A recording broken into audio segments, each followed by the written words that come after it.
Adu tarik dengan kekuatan penuh dikeluarkan peserta tarik tambang saat mengikuti lomba olahraga tradisional yang berlangsung di area Jalan Kantor Balai Kota Banjarmasin Sabtu pagi.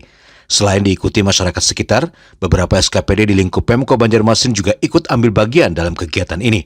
Selain memeriahkan Hari Kemerdekaan dan rangkaian Hari Jadi Kota Banjarmasin ke-49, lomba ini dimanfaatkan pengurus untuk mencari atlet atau pegiat tarik tambang yang berpotensi.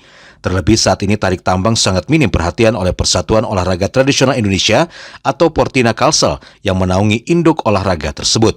Kami juga dari Tarik Tambang Kota Banjarmasin, ini adalah satu event sekaligus untuk pembibitan, ya, karena memang kegiatan kita tidak hanya sampai seleksi-seleksi untuk daerah saja, tapi juga kita akan melaksanakan persiapan di Fornas.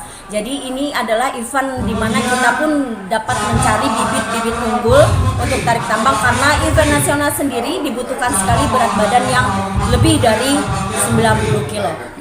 Antusias dari peserta terutama ya, karena kemarin kita memang batasi untuk peserta, kemarin hampir lebih dari 25 yang mendaftar, tapi kami memang batasi hanya 20 saja untuk peserta berlagunya. Nah, harapan kami Portina, terutama untuk induknya di sini adalah Portina, tolong segera menjembatani, tidak hanya menyoroti cabang olahraga, induk olahraga yang selama ini diistimewakan, tapi tarik tambang sendiri sebenarnya bukan hanya istimewa, tarik tambang sangat ditakuti dan disegani di nasional. Adapun lomba tarik tambang ini sendiri digelar dengan sistem teknis atau tata cara yang diberlakukan di kejuaraan nasional, termasuk soal aturan bermain hingga berat badan. Dari Banjarmasin, Alif Hidayatullah, Kalsel 1net.